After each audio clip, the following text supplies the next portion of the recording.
Bagaimana saudara-saudara hari ini? Luar biasa, saya nggak mendengar suara yang keras dari tempat ini. Bagaimana kabar saudara hari ini? Luar biasa, tepuk tangannya sekali lagi yang paling meriah buat Yesus Tuhan kita. Ini adalah hari yang spesial saudaraku. Karena hari ini kita merayakan hari Pentakosta. Tahukah saudara? Pentakosta adalah titik awal. Injil itu diberitakan secara masif, Pak. Dimulai dari Yerusalem, Yudea, Samaria, lalu kita berkata sampai ke ujung bumi, bahkan sampai kepada saudara-saudara yang hadir di tempat ini. Oh, kalau mau tepuk tangannya jangan separuh-separuh buat Yesus Tuhan kita. Yang saya tahu jemaat keluarga Allah adalah jemaat yang menyala-nyala. Oh, kalau aminnya yang paling keras. Aminnya yang lebih dahsyat lagi. Saudaraku dari jauh coba bilang kiri kanan, Bu, kayaknya masih belum berubah loh. Enggak dosa bilang amin, puji Tuhan, haleluya, tepuk tangan yang keras, enggak dosa saudaraku. Kalau mau tepuk tangan sekali lagi yang paling meriah, lebih dahsyat lagi. Serukan haleluya. Pentakosta saudaraku adalah titik awal dimulainya revival. Suatu momen ilahi di mana Roh Kudus tercurah dan disitulah kegerakan besar terjadi. Itu sebabnya kalau saudara menyadari ini adalah hari yang spesial, jangan datang tanpa mengharapkan apa-apa, aminnya yang paling keras. Kalau saudara tahu bahwa ini hari yang spesial, harapkan dia kerjakan sesuatu yang istimewa atas hidupmu. Boleh sekali lagi aminnya yang paling keras. Tepuk tangannya yang paling meriah buat Yesus Tuhan kita. Lihat kiri kanan ngomong saudaraku. Pendetanya yang ini gila. Jadi better tepuk tangannya yang paling keras. Amin saudaraku. Amin saudara. Kita buat gedung ini meriah dengan sukacita yang daripada Tuhan. Amin. Saya tahu saat ini saudaraku, dia mau curahkan anggur baru ke tengah-tengah saudara. Itu dia yang dia sedang kerjakan di tengah-tengah kita saat ini. Saya percaya sementara tadi saya ada di ruangan saudaraku, saya melihat saudara dari televisi. Satu demi satu dia sudah mulai kerjakan karyanya. Dimanapun saudara berada, orang lain tidak melihat saudara, dia spotting saudara satu-satu. Saya harus katakan ini kepada saudara, jangan nyaman dengan anggur lama. Come on. Jangan mau nyaman dan terima dan puas dengan anggur lama. Sebab yang dia sedang kerjakan atas kehidupan saudara, dia tuangkan anggur yang baru. Sukacitanya itu limpah atas hidupmu. Jadi. Sekali lagi tepuk tangannya yang paling meriah, lebih dahsyat lagi. Itu sebabnya saudaraku hari ini saya akan membagikan satu pesan firman Tuhan yang berjudul New Wine, anggur baru. Dan saya akan bagikan saudaraku ada 3 macam anggur baru yang Roh Kudus sedang dan mau curahkan di tengah-tengah kita. Saya percaya jemaat di Jogja adalah jemaat yang suka mencatat, aminnya yang paling keras. Dan saya percaya jemaat di Jogja adalah jemaat yang kalau membaca Alkitab membacanya paling keras. Aminnya yang lebih dahsyat lagi. Saya juga percaya saudaraku, jemaat di Jogja ketika ayat Alkitab dibuka bukan hanya ngelihat ke depan sini. Tapi ambil Alkitab saudara dan baca bersama-sama, aminnya yang lebih dahsyat lagi. Siap ya saudaraku? Yang pertama saudara. Anggur baru apa yang Roh Kudus mau curahkan ke tengah-tengah kita? Anggur baru sukacita. Dia akan ubahkan air mata duka citamu jadi air mata sukacita. Tapi sebelumnya saya ingin mengajak saudara membuka ayatnya. Kita akan baca dari Yohanes pasalnya yang kedua saudaraku. Ayatnya yang pertama sampai ayatnya yang ke-10. Ini kisah yang sangat terkenal. Saya yakin ketika saudara baca kisah ini dengan sangat cepat saudara akan mengerti kisah apakah ini. Tetap stick di ayat ini saudaraku. Karena saya akan bacakan ayat yang pertama sampai ayat kedua terlebih dulu. Nanti sementara poin dibagikan, saudara kita akan keep back and forth membaca ayat-ayat selanjutnya. Saya bacakan bagi saudara ayatnya yang pertama sampai ayatnya yang kedua. Pada hari ketiga, ada perkawinan di Kana yang di Galilea. Dan ibu Yesus ada di situ, saudaraku. Yesus dan murid-muridnya diundang juga ke pesta perkawinan itu. Apa yang saudara pelajari dari ayat yang baru saja kita baca ini, saudara? Ada sebuah pesta pernikahan, betul saudara, itu yang tercatat di ayat pertama. Ternyata ibu Yesus diundang ke sana. Tetapi bukan hanya Maria yang hadir, Alkitab mencatat Yesus beserta dengan murid-muridnya juga hadir di sana. Apa yang ingin saya sampaikan kepada saudara di sini? Tahukah saudara, Tuhan saudara bukan hanya Tuhan yang religius. Dia Tuhan yang super fun. Yang mengerti aminnya yang keras. Yes, Yesus mau berpuasa 40 hari 40 malam. Bagi saudara yang saat ini ikut bersama-sama di dalam doa puasa raya ini, maka saudara tahu apa yang saya katakan. Dibutuhkan komitmen, dibutuhkan keteguhan hati untuk saudara berpuasa 40 hari 40 malam. Tapi di saat yang sama saudaraku, Yesus juga masih punya waktu. Dia menyempatkan untuk menghadiri sebuah pesta pernikahan yang bisa dikatakan cukup mewah. Nanti akan saya buktikan perkataan saya ini saudaraku. Di satu sisi, saudara menemukan bagaimana Tuhan saudara itu sangat tergerak dengan orang yang terhilang. Dia sangat tergerak dan berbelas kasihan saudaraku dengan orang-orang yang ada di dalam keadaan yang menderita. Orang-orang yang miskin, orang-orang yang terlupakan. Tapi at the same time, dia bersuka cita. Di pesta pernikahan yang terbilang mewah ini saudaraku. Dan by the way maafkan saya harus katakan ini juga saudara. In case saudara tidak notice, Yesus kita itu super fun. Saudara tahu, Alkitab itu sampai mencatat, sampai ditulis. Pada saat Yesus disalibkan saudaraku, jubahnya Yesus itu sampai harus diundi loh saudara. Saudara pikir kenapa? Kenapa nggak disobek aja dibagi-bagi? Karena jubah yang Yesus kenakan terbuat dari jenis kain yang dibuat dengan sekali pintal. Satu tenunan. Kain jenis seperti itu di zaman itu definitely itu kain yang mahal. Itu sebabnya para prajurit nggak tega, mereka sayang. Mau dirobek, dibagi-bagi itu mereka sayang Pak. Sampai diambil undi untuk membagikan jubahnya Yesus. Yang mana yang bisa dapat? Saya ingin mengajak saudara untuk melihat dari garis pandang yang lebih lengkap ya saudara.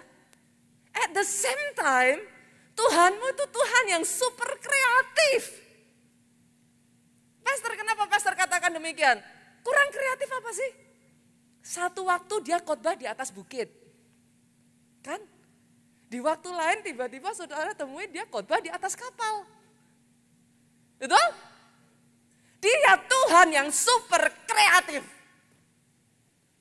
Ketika dia mengadakan mujizat saudara. Mujizatnya tuh saudara nggak bisa lihat kayak besoknya lagi gitu, besoknya gitu lagi, besok gitu lagi. Saudara sudah bisa nebak, nah ini pasti yang ini. Nggak bisa saudara. Sama-sama nyembuhkan orang buta aja. Pernah satu kali Yesus sembuhkan orang buta. Dia meludah kok saudara, cuh. bikin adonan, cuk cuk cuk cuk cuk. Untung orangnya buta, saudara. Seandainya dia tidak buta, mungkin dia berpikir gitu, saudaraku. Untungnya orangnya buta. Yesus bikin adonan cuk cuk cuk cuk cuk cuk cuk, tempel, pok. Terbukalah matanya. Kurang kreatif apa Tuhanmu? Satu waktu dia mengajar tentang pajak, saudara. Dia ditanya, pajak itu haknya siapa? Apa yang dia lakukan? Tangkap ikan, cuk, buka mulutnya, puk, keluar koin. Dia tunjukin, ini loh wajahnya siapa di koin ini, kata dia. Kurang kreatif apa Tuhanmu? Satu sisi, Tuhan itu menjangkau begitu banyak orang-orang dewasa seperti saudara dan saya. Tapi jangan lupa loh saudara, pada saat Yesus datang, anak-anak kecil berlarian memeluk Yesus. Yesus dicintai, baik dari yang dewasa, sampai ke kanak-kanak sekalipun. Itu Tuhanmu. Oh, kalau mau tepuk tangannya yang paling meriah. Saya hanya berdoa saudara bisa melihat poin yang ini. Don't miss it. Apa poin saya? Di mana dia berada, dia selalu membawa sukacita tersendiri di hati banyak orang, saudara. Pada saat mereka kelaparan, 5.000 orang stuck. Mereka ada di dalam keadaan kelaparan. Dia memberi makan 5.000 orang laki-laki belum dengan wanita dan anak-anaknya, saudaraku. Dan tiba-tiba saudara tahu dong di tempat ini kan, ini deket-deket mau buka puasa kan. Ya kan? Yang belum buka puasa kan gitu, saudaraku. Tahu dong rasanya kalau perut itu sudah kerucuk-kerucuk itu kayak apa sih, saudara? Kebayang gak? 5.000 orang yang perutnya kerucuk-kerucuk dijadiin satu tempat. Apa yang akan terjadi? Tapi saat itu saudaraku, segera beredar roti, ikan, betapa suasana yang tadinya muram diubahkan jadi sukacita besar. Itu yang Yesusmu kerjakan atas kehidupanmu. Bagaimana ketika orang yang sakit, saudaraku, sudah tidak ada pengharapan. Dia sampai berkata, Yesus, itu kolam sekian lama sekali, malaikat turun. Nah, tapi aku lumpuh. Pada saat aku baru merambat dekat kolamnya, plung, orang lain nyebur. Orang lain sembuh, aku enggak sembuh. Berapa banyak dari antara saudara itu jadi pertanyaan? Katanya janji firman Tuhan ada kesembuhan. Katanya dia Yesus yang menyembuhkan. Tapi orang lain disembuhkan, yang lain terima mujizat. Kenapa saya tidak? Tapi hari itu Yesus katakan bangkit berdiri dan berjalanlah. Saat itu juga orang lumpuh itu terima kesembuhannya. Ada sukacita. Oh Jogja, yang saya kenal dari Jogja, kalau kau tepuk tanganmu gak pernah seperti itu. Tepuk tangannya lebih dahsyat lagi. Boleh teriakan haleluya. Woo! Itu baru Jogja, saudara. Karena Roma, saudara, kita buka yuk. 14 ayatnya yang ke-17, apa yang dikatakan di sana? Sebab kerajaan Allah bukanlah soal makanan dan minuman. Tapi soal apakah kerajaan Allah, saudaraku? Soal kebenaran, soal damai sejahtera, soal sukacita oleh Roh Kudus.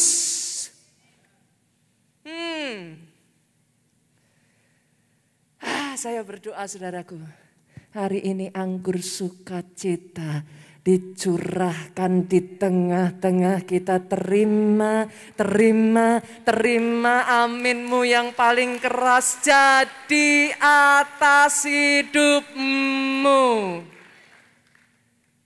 Kadangkala ya saudara, kalau kita nggak hati-hati ya saudara, kita tuh jadi orang Kristen ya. Kalau nggak hati-hati ya saudara, isinya itu apa?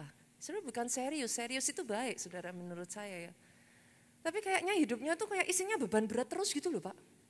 Gimana sih? Hah? Sampai-sampai pelayanan aja jadi beban loh. Loh, sesuatu yang seharusnya supposed to be such a joy. Tapi berapa banyak hari-hari ini kalau kita nggak sadari ya, hidup orang Kristen itu isinya rasanya cuman berat-berat, beban-beban, tambah berat. Hari ini saya perkatakan loh saudaraku, kalau kau berjalan bersama Yesus sumber sukacita, hari Senin sukacita, Selasa sukacita, Rabu sukacita, Kamis sukacita, Jumat sukacita, Sabtu Minggu sukacita.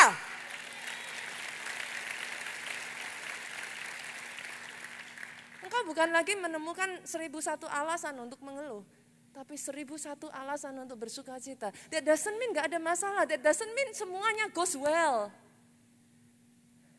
Karena kadang kalau kita gak hati-hati ya saudara, kita tuh lupa loh, pastor saya udah terima Yesus. Loh jangan salah saudara. Kalau hari ini ada di antara saudara yang kau belum undang Yesusmu masuk, ini kesempatan terbaik, undang dia masuk. Dia sang pembawa sukacita, itu akan masuk dan memenuhi hatimu dengan sukacita. Tapi kalau hari ini kau sudah menerima Yesus sebagai Tuhan dan Juru Selamatmu, kadangkala kalau nggak hati-hati ya Pak, sama seperti murid-muridnya Bu, satu perahu dengan Yesus. Yesus ada di sana. Tapi mereka membiarkan Yesus tertidur. Boleh ambil waktu saudara? Periksa cek hatimu. Apa yang Yesus sedang kerjakan saat itu, saat ini di sana? Di manakah Yesus saat ini? Di dalam hati saudara? Adakah Yesus ada di dalam hatimu, tapi kau biarkan tertidur?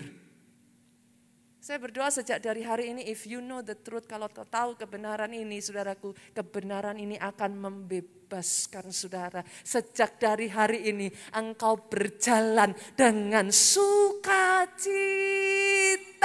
Saya perkatakan saat ini, setiap beban, setiap kesedihan yang begitu menindih saudara dilepaskan di dalam nama Yesus. Oh kalau mau tepuk tangan Jogja, come on. Tepuk tangan bisa lebih dahsyat lagi dari ini. Yes. Saudara mulai berjalan dan saudara bisa bernyanyi. Senin, Selasa, Rabu, Kamis, Jumat, Sabtu, Minggu penuh dengan sukacita. Terima dengan iman, terima dengan iman. Jadi dalam hidupmu. Jangan jadi orang Kristen yang gloomy, saudara. Jangan jadi orang Kristen tapi kayak orang gak punya pengharapan. Yesus ada di kapal saudara. Yesus ada dalam hidupmu. Kau boleh diizinkan ngalamin masalah. Kalau kau nggak diizinkan ngalamin masalah, jadi apa sih kita ini saudara? Orang-orang manja yang nggak punya kekuatan. Jadi kalau dia izinkan itu, jangan pernah lupakan. Anggur baru sukacita. Itu sedang dicurahkan. Alkitab berkata saudaraku, Roh Kudus adalah roh Yesus Kristus. Cari ayatnya saudara. Roh Kudus adalah roh Yesus Kristus. Dan di mana roh itu bertata, di situ ada sukacita. Jadi atas hidupmu saudaraku. Itu yang pertama. Anggur baru yang pertama yang ingin dia curahkan buat saudara adalah anggur baru sukacita. Tapi wait, ada yang kedua. Anggur baru yang mau dia curahkan hari ini adalah apa yang saya sebut sebagai anggur baru belas kasihan. Kita buka yuk ayatnya saudara. Kembali lagi di Yohanes pasalnya yang kedua tadi, kita jump ke ayat selanjutnya yaitu ayat yang ketiga sampai ayatnya yang kelima. Saya bacakan ya. Boleh nggak sih saudara ketika saudara baca seperti ini, tetap buka Alkitab saudara ya. Senggol kiri kanan dari jauh, jangan jadi orang Kristen yang nggak tahu Matius Markus di mana tempatnya. Sepakat? Sepakat ya? Jangan jadi orang Kristen yang nggak tahu Wahyu itu perjanjian baru atau perjanjian lama gitu saudaraku. Oke? Saya bacakan ya ayat yang ketiga sampai ayat yang kelima.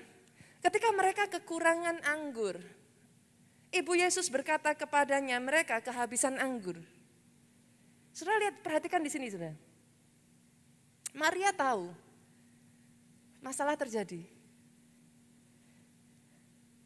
Maria tahu dia nggak bisa lakukan apa-apa.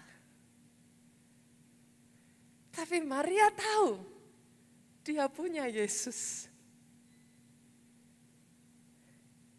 Yesusnya sanggup melakukan sesuatu. Maria tahu ada masalah di sana. Maria tahu bagaimana keluarga ini sedang galau, sedang kebingungan. Kebayang gak sih saudara zaman sekarang aja. Saudara pernah datang gak ke sebuah pesta pernikahan saudaraku? Orang masih berdatangan, tapi makanannya udah pada habis. Itu jadi the talk of the town saudaraku. Itu zaman sekarang loh. Kebayang gak itu zaman 2000 tahun yang lalu kayak apa? Itu sebuah pesta yang supposed to be such a joy, bisa selalu diingat sebagai satu yang memalukan aib untuk keluarga saudara. Saudara jangan berpikir ini hal kecil. Ini satu masalah yang begitu besar atas keluarga ini. Mereka kehabisan anggur. Tapi lihat saudara, hati Maria. Dia langsung berkata kepada Yesus, mereka kehabisan anggur. Hatinya dipenuhi dengan belas kasihan saudara. Bahkan ketika saat dia katakan itu kepada Yesus, apa jawab Yesus? Yesus langsung ngomong, yes mother, okay, I will help gitu. Seperti itu saudara. Hah? Segampang itu Yesus langsung jawab, oke, right away, jalan gitu. Cus gitu kan kalau orang Jogja. Enggak saudara, coba lihat ayat 4. Kata Yesus kepadanya, mau apakah engkau daripadaku ibu? Saatku belum tiba.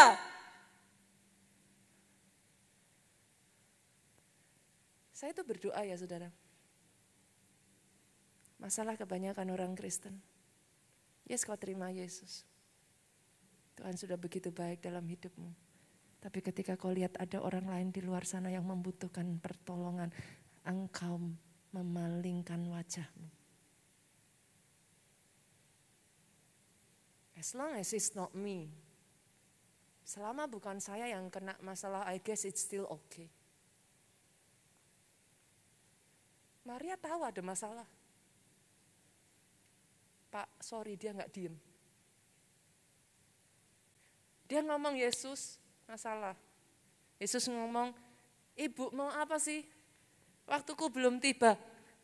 Yesus sudah jawab begitu, Maria menyerah saudara. Apa kata Maria selanjutnya? Tetapi Ibu Yesus berkata kepada pelayan-pelayan, apa yang dikatakannya kepadamu, buatlah itu. Saya berdoa ya saudaraku, anggur baru belas kasihan itu Tuhan curahkan atas hidupmu. Kalau kau lihat ada orang yang sedih, kalau kau lihat ada orang yang butuh pertolongan. Mungkin kau nggak bisa tolong mereka, mungkin kau tidak bisa kasih jalan keluar. Tapi at least you can do something, sekecil apapun itu bisa meringankan beban mereka, do it. Oh saya nggak mendengar kata amin dari tempat ini. Salah satu ciri khas yang nggak bisa dilewatkan saudara pada masa pencurahan Roh Kudus. belas kasihan itu dicurahkan.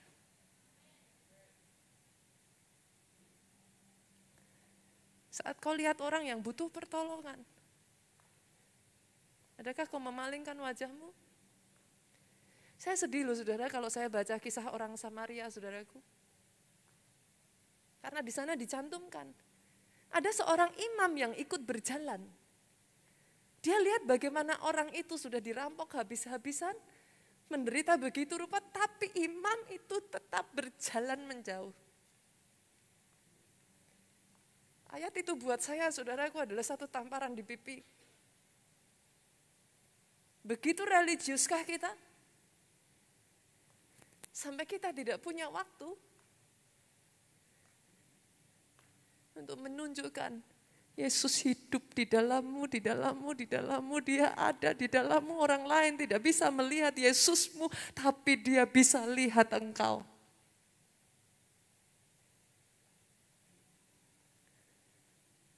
Hari itu saudaraku, Yesus melihat belas kasihan itu ada di hati ibunya. Kenapa dia bertindak saudara? Kita buka yuk satu ayatnya. Matius pasalnya yang ke-9 ayat ke-35 sampai ayatnya yang ke-36. Karena Yesus menemukan ada hati yang sama. He is the same exact person, saudaraku. Saya bacakan bagi saudara, demikianlah Yesus berkeliling ke semua kota dan desa. Kadang Alkitab itu kalau dibaca hanya begini ya saudara-saudara nggak bisa bayangin. Yesus berkeliling ke semua kota dan desa. Sorry loh, zaman itu nggak ada pesawat terbang. Nggak ada kereta api. Pak, boro-boro. Nggak ada mobil. Yesus jalan. Saya tanya saudara, ada di sini yang pernah jalan dari The Star di sini ya saudaraku, nggak usah jauh-jauh lah. Nggak usah jauh-jauh lah. Dari Star di sini saudaraku, saudara jalan sampai ke perempatan Jalan Magelang. Oke? Cobain saudara, setelah sampai di perempatan Jalan Magelang, ada orang yang membutuhkan pertolongan, saudara minta tolong, saudara baru gini. Sempat mikirin orang lain gak? Kadang kita baca Alkitab tuh cuman lalu gitu loh saudara. Tapi coba perhatikan, Yesus tuh baru kondisi capek. Ia mengajar dalam rumah ibadat, memberitakan Injil kerajaan surga, serta melenyapkan segala penyakit dan kelemahan. Saya terjemahkan lagi ya saudara. Saya seorang pengkhotbah saudaraku, saya seorang pendeta, saya tahu yang dirasakan ini. Habis khotbah kayak gini, doain usir setan saudaraku. Saudara bayangin aja, di sini berapa banyak yang pernah jadi catcher? Lambaikan tangan saudara. Ada? 1, 2, ada lagi? Ada lagi? Cuman 3, 4? Enggak ada lagi yang pernah jadi catcher? 5, ada lagi? 6. Nah semakin banyak. Saudara yang pernah jadi catcher saya tanya, habis KKR, saudara terima nih catcher nih. Apalagi kalau pas dapat yang 3 kali triple your size gitu. Loh saudara terjemahin itu Alkitab jangan hanya dibaca. Rasain capeknya. Orang Jawa bilang pulang itu ngatang-ngatang saudaraku. Itu Yesus capek saudara. Tapi boleh yuk kita lihat ayat berikutnya, baca sama-sama yuk. 23 ayat 36 saudara mau lihat depan juga boleh saudaraku. 23 melihat orang banyak itu, tergeraklah hati Yesus oleh belas kasihan kepada mereka. Karena mereka lelah dan terlantar seperti domba yang tidak bergembala. Saya baca ini ya jujur saya hancur hati loh saudara. Saya kayak orang ditampar loh. Kadang jujur gak semudah itu loh saudara. Saudara doain udah sebanyak itu udah capek ya. Lihat orang masih berdatangan lagi. Kadang kalau gak hati-hati saudara bisa berpikir, hah masih sebanyak itu. Saudara mengerti yang saya maksudkan? Yesus dengan semua kelelahannya dia lihat orang begitu banyaknya datang kepada dia yang dia pikirkan. Tergeraklah hatinya oleh belas kasihan, tidak heran dia dicintai banyak orang. Dia boleh kontroversial. Dia boleh ditolak dari banyak kaum, saudaraku, karena kontroversialnya dia. Yesus itu pribadi yang kalau saya boleh katakan ya saudaraku, super amazing ya gitu. At the same time he is this, kayak so many facet gitu, kayak berlian gitu saudara. Dia begitu bersinar gitu. Tapi melihat orang banyak itu Alkitab mencatat tergeraklah hatinya oleh belas kasihan. Saya berdoa hari ini hati yang sama itu Tuhan taruhkan atas hidupmu. Engkau tidak bisa berdiam diri ketika Tuhan tunjukkan atas hidupmu orang-orang yang perlu ditolong. Dengan cara itulah Yesus dipermuliakan. Karena orang boleh nggak bisa melihat dia lagi saat ini di mana orang. Kalau saudara mau bilang ada Yesus, Yesus mana? Jangankan orang lain, anak saya yang kecil saudara hari ini saya bawa dia lagi ikut sekolah minggu. Kids Impact. Ini Jen, dia tuh bisa tanya sama saya kok, Mami, mana Yesus? I cannot see, kata dia. Itu anak saya loh saudara. Sekritis itu pikirannya. Saya harus menjelaskan kepada dia bagaimana yang namanya roh itu tidak bisa terlihat. Bagaimana Allah, Yesus itu adalah roh. Saya juga ngomong sama anak saya, Jen punya roh enggak? Punya. Jen bisa lihat rohnya Jen sendiri? Enggak bisa, oke. Apalagi orang yang di luar sana yang bukan cuma belum percaya, benci orang Kristen. Dengan cara bagaimana mereka bisa melihat Yesusmu. Ketika saudara hancur dengan belas kasihan. Dan ketika orang lain memalingkan wajahnya, engkau mengulurkan tanganmu. Saya berdoa ada orang-orang seperti itu di kota Yogyakarta. Saya berdoa jemaat keluarga Allah di tempat ini. Orang-orang yang tangannya terulur.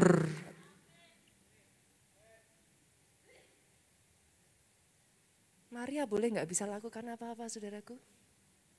Tapi the least yang dia bisa lakukan. Dia bawa Yesus ikut serta di dalam masalah keluarga ini. Kenalkan Yesusmu kepada orang di luar sana.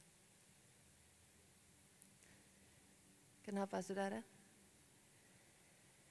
Kadangkala saudaraku ada orang-orang tuh bertanya sama saya kayak gini, Pastor. Bukankah seperti itu tuh bawaan ya Pastor? Kalau saya orangnya nggak tipe begitu gimana? Saya harus jawab saudara betul saudara. Ada orang-orang tertentu itu emang yang bawaannya begitu saudara. Saudara akan berjumpa dengan orang-orang yang memang punya tingkat kepedulian itu cukup tinggi. Betul? Tapi ada juga orang-orang tuh yang emang bawaannya cuek. Tapi bolehkah saya menceritakan kisah dari Pastor Joe, saudaraku suami saya sendiri? Saya berani menceritakan kisah ini karena sepanjang pagi tadi ketika Pastor Joe itu berkhotbah saudaraku, dia menyaksikan hal ini. Suami saya itu orangnya cuek, jujur saudaraku. Saya pernah ceritakan kepada saudara, bagaimana saya lahir dari keluarga yang sangat caring sekali. Saya sakit sedikit, gak usah, ya ampun saudara, papi mami saya tuh ya kalau lihat anaknya cuman gini doang. Udah langsung ditanya, kenapa tenggorokannya? Sudah minum obat belum? Rasanya gimana? Udah berapa hari kayak gitu? Ketika saya menikah dengan Pak Jo, saudaraku, jangankan saya selimutan, saudaraku. Saya sengaja bikin suara, gubrak sana, gubrak sini gitu, saudara. Dia nggak sadar saya demam 39 derajat, saudara. Nah gimana? Lah memang ada orang-orang tertentu seperti itulah, saudara mau gimana? Saudara sendiri kalau saya tanya kepada saudara, bisa nggak merubah diri saudara semudah itu? Nggak bisa. Pertanyaan tadi sangat betul saudara, itu juga yang dialami suami saya. Pastor Joe bukan orang yang tipe yang sangat ini gitu saudara, tapi di satu sisi lain dia kuat dalam hal-hal yang lain. Tuhan itu memberikan talenta dan karunia satu dengan yang lain itu berbeda-beda. Dengan satu tujuan saling melengkapi. Amin. Tapi tahukah saudara, sampai di satu titik Pastor Joe menyadari hal itu. Saya dulu pernah bertengkar hanya gara-gara hal itu, saudaraku.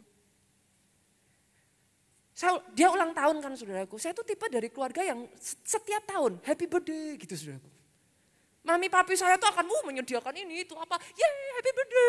Anaknya pokoknya nggak boleh tiap tahun ulang tahun tanpa ada perayaan gitu, saudara. Ya akhirnya saya grow up dari keluarga begitu, ya saya lakukan itu gitu. Pastor Joe ulang tahun, saya udah siapin, malam-malam saudaraku, saya udah hias-hias apa, saya belikan kado terbaik, saya tabung uang saya belikan yang terbaik yang saya bisa, branded, barang branded gitu saudaraku. Saya aja kalau bisa pengen beli buat diri saya sendiri gitu saudara. Tapi demi cintaku gitu kan saudara. Beliin buat suami saya. Wah dia terima kasih, oke, buka kadonya, kan saya udah beli kayak gitu, biasanya kan justru orang yang beli yang lebih kepengen kadonya dibuka, saudara. Betul kan? Saya udah yang, saya pengen lihat wajahnya dia kayak apa gitu loh saudara. Buka kadonya, dia lihat, besok lagi mbok nggak usah beli yang mahal-mahal kayak gini. Pengen tak lempar saudara. Saudara bisa mengerti yang saya maksudkan? Tetapi bagaimana? Tapi ketika hidupnya dijamah oleh Tuhan. Itu sebabnya teman-teman yang menikah ya, jangan bilang nanti kalau sudah menikah berubah, jarang yang berubah. Saya jawab saudaraku. Saya menikah ini loh saudaraku. Sudah sekarang ini mungkin udah lebih dari berapa tahun ya? 2013 saya menikah. 19 tahun ini. 19 tahun saya menikah saudaraku. Tapi orang yang takut akan Tuhan, orang yang hidupnya mendekat sama Tuhan, day by day, cinta gak merubah, cinta merubah sebentar, habis itu balik lagi, saya jamin. Tapi Roh Kudusmu dia sanggup mengubahkan. Sampai satu titik ya saudaraku, ketika dia menyembah Tuhan, Tuhan sentuh hatinya. Saya katakan ini saudaraku, saya bangga saya punya suami yang willing to change. Saya menyadari saya enggak segampang itu bahkan untuk diri saya berubah gitu. Saya melihat bagaimana sejak dari Tuhan jamah dia ya saudara. Hati yang ada belas kasihan itu saudaraku. Hati yang bisa melihat, hati yang bisa mengulurkan tangan untuk menolong. Itu tumbuh dalam hatinya. Saya tahu bagaimana, dia orangnya nggak banyak bicara saudaraku, Pastor Joe itu. Saudara yang cukup kenal Pak Joe, saudara tahu yang saya katakan. Tapi saya tahu setiap bulan saudara, dia nggak ngomong-ngomong sama orang, tapi setiap bulan dari apa yang dia terima ya saudara, dia selalu menyisihkan satu amount of money yang cukup besar. Tanpa diketahui banyak orang. Dia menolong satu demi satu orang yang Tuhan gerakkan untuk dia ulurkan tangannya. Jadi kalau saudara berkata kepada saya, Pastor, I'm not that kind of type. Saya bukan tipe orang seperti itu. Saya berdoa hari ini ketika Pentakosta Roh Kudus dicurahkan, dia melembutkan hatimu. Jadi hati yang penuh belas kasihan. Sekali lagi tepuk tangannya yang paling meriah buat Yesus Tuhan kita. Yang terakhir yuk, yang terakhir. Waktu saya nggak banyak, Yohanes 2 tadi kita kembali, jam lagi ya, ayat 6 sampai ayat 8. Saya bacakan buat saudara, kali ini bantu saya dong saudaraku, baca dengan suara keras ya, ayat yang ke-7, saya bacakan ayat yang ke-6. Di situ ada 6 tempayan yang disediakan untuk pembasuhan menurut adat orang Yahudi. Masing-masing isinya 2-3 buyung, 7 yuk, 2-3. Yesus berkata kepada pelayan-pelayan itu, boleh lebih keras?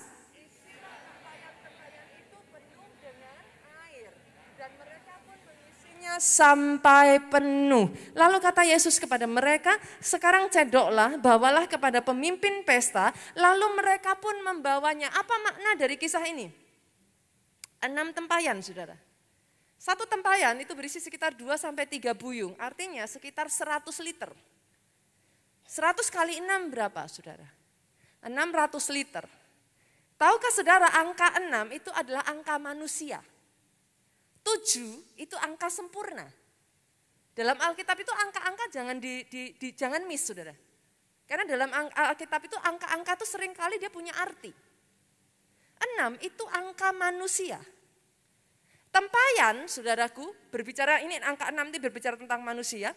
Tempayan itu berbicara tentang wadah yang bisa diisi. Betul, saudaraku? Ini berbicara tentang hati. Mari kita lihat ayat tadi, di ayatnya yang ke-6, apa perintah Yesus di sana? Ayat 7, saudaraku. Yesus berkata kepada pelayan-pelayan itu apa? Isilah tempayan itu penuh dengan air. Dia mau hatimu diisi penuh dengan air. Air berbicara tentang apa, saudara? Baca ayat-ayat di dalam Alkitab, maka saudara akan menemukan air itu berbicara tentang Roh Kudus. Mana ayatnya, Pastor? Saya bukain ya. Makanya banyak baca Alkitab, saudara. Kenapa? Kalau enggak, saudara jadi enggak tahu. Kalau enggak tahu, gampang diombang-ambingkan. Ada pengajaran lain, saudara udah goyah gitu. Kenapa? Karena enggak baca gitu. Yuk kita lihat ya, Yohanes 7, 38, 39. Barang siapa percaya kepadaku seperti yang dikatakan oleh kitab suci. Jadi waktu saudara terima Yesus sebagai Tuhan dan Juru Selamat, percaya kepadaku, dari dalam hatinya, bahasa Inggrisnya itu from your belly. Saudara. Aneh ya? Jadi bahasa Inggrisnya itu sudah from your belly, dari sini. Saudara. Saya tuh pernah tanya salah satu orang yang saya kenal di dunia ini, saudaraku. Kenapa ya kok Alkitab tuh ngomongnya from your belly? Kalau orang yang di luar sana itu percaya di sini tuh cakra utama, saudara. Saya nggak sedang mengajarkan tentang cakra ya, sorry ya saudaraku. Nanti saudara bilang nih Pastor Nita nih, sesat nih, tiba-tiba di gereja bicara yang lain. Tapi saya penasaran aja gitu saudara, kenapa ya? Kok dikatakan dalam Alkitab tuh from your belly. Ternyata saudaraku dari sini nih ya saudaraku, itu mengalir aliran air saudara. Coba kita lanjutkan lagi ya saudara, kita lihat ya. Dari dalam hatinya mengalir aliran air hidup. Jadi tadinya kering, sekarang ngalir. Ayat 39, yang dimaksudnya, sama-sama baca dengan suara keras 2-3, ialah roh yang akan diterima oleh mereka yang percaya kepadanya, sebab roh itu belum datang karena Yesus belum dimuliakan. Air itu berbicara tentang Roh Kudus, saudara. Perintah Yesus tadi jelas, manusia, angka 6, tempayan hatinya harus penuh dengan air. Pertanyaannya dong, Pastor kenapa mesti penuh dengan Roh Kudus? Boleh enggak sih, kalau saya kan udah terima Roh Kudus, ya udah, enggak cukup ada Roh Kudus, enggak cukup pernah penuh Roh Kudus, tapi harus penuh Roh Kudus. Kenapa? Seru nih saudara, balik lagi ya. Ayat 8, lalu kata Yesus kepada mereka, setelah air itu penuh, ini ya perhatiin ya saudara, Yesus suruh menuin, 6 buyung tadi udah, 6 tempayan tadi udah penuh, setelah air itu penuh. Jadi kalau airnya cuma setengah, Yesus masih nunggu. Kalau airnya 3/4 masih ditunggu. Setelah airnya penuh, itu kata Alkitab. Ayat berikutnya, sekarang cedoklah dan bawalah kepada pemimpin pesta, lalu mereka pun membawanya. Setelah airnya penuh, boleh katakan penuh dengan suara paling keras 2-3, penuh. Hanya setelah air itu penuh, ayat 9 kita lanjutkan. Setelah itu apa yang terjadi saudara? Pemimpin pesta mengecap air. Yang dikecap apa saudara? Air. Kita lanjutkan, yang telah menjadi anggur itu. Ia tidak tahu dari mana datangnya, tapi pelayan itu mencedok air itu mengetahuinya. Ketika kau penuh dengan Roh Kudus, siap-siap saudara. Yesus itu menunggu sampai engkau dipenuhi. Enggak mau setengah, enggak mau 3/4, enggak mau kurang sedikit, penuh. Disitulah mujizat air menjadi anggur terjadi. Yang ketiga poin saya saudaraku, siap-siap. Siap-siap, anggur baru mujizat itu dia curahkan. Ketika engkau begitu penuh, hidupmu penuh. Bukan semata kaki, bukan selutut, bukan sepinggang. Karena sampai di pinggang pun dikatakan gak cukup. Masih ingat kisah di bait Allah, saudaraku? Masih ingat ya, Yeskiel ya? Iya betul, Yeskiel saudara. Kisah di mana air itu sampai ke dada saudaraku, memenuhi begitu rupa sampai dikatakan gak bisa lagi berenang tapi harus mengikuti. Saat bukan lagi engkau tapi dia yang makin besar. Di sanalah keajaibannya dia kerjakan. Doa saya, jadi atas hidup saudara. Boleh sekali lagi tepuk tanganmu yang paling meriah, bangkit berdiri jemaat Tuhan. Saya boleh minta pemain musik maju ke depan. Datang di hadapan Tuhan saudaraku. Datang di hadapan Tuhan. Saya mau bawa kabar baik buat saudara. Kalau di luar sana saudara, Alkitab mencatat, anggur yang paling bagus dulu dikasih. Baru belakangan anggur yang kurang bagus.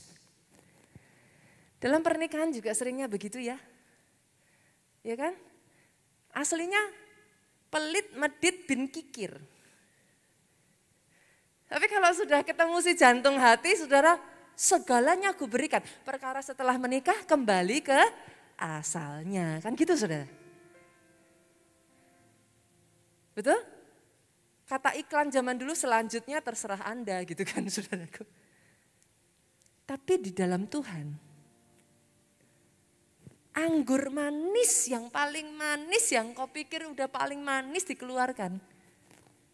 Tapi setelah itu kau akan disurprise oleh Tuhan dengan bagaimana dia masih bisa membuat pernikahanmu, keluargamu jadi lebih manis lagi. Kalau bersama dengan Tuhanmu ya saudaraku, tidak turun tapi naik. From glory to another glory. Berapa banyak yang mau itu terjadi atas hidupmu? Boleh lambaikan tangan saudara? Yuk bangkit berdiri yuk, sama-sama yuk. Kau ku rindukan Roh Kudus. Kemana? Kau ku nantikan Roh Kudus. Such a sweet spirit. Lebih dari segalanya di hidupku.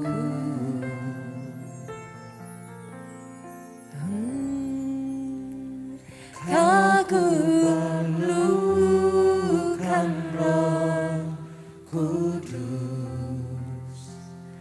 Kau ku nantikan Roh Kudus. Lebih dari Yes. semua yang Angkat kedua tanganmu saudaraku. Dengan segenap hatimu, katakan kepada dia, berhembuslah. Berhembuslah, Oh Roh Kudus, pulihkan setiap hati yang terbuka bagimu.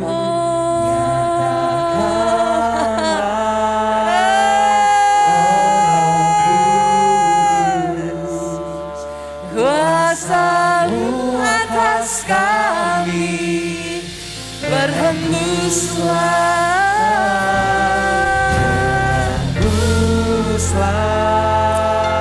Oh Roh Kudus, Pulihkan setiap biar ini yang jadi seruan setiap hati di tempat ini.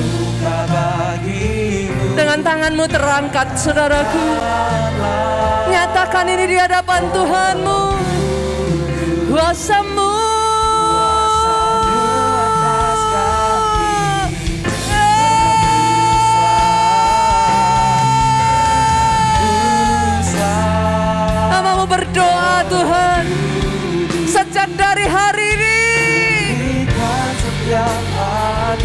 Angin yang daripada Roh Kudus berhembus satu demi satu.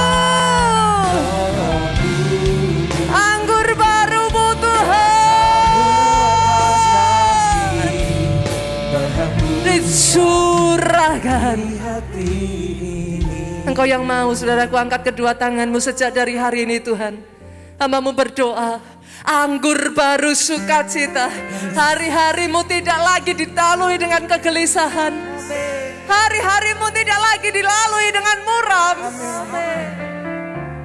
Tapi ketika Sang Sumber sukacita berjalan dengan Engkau, Kau kembali mendapatkan sukacita dan damai sejahtera-Mu.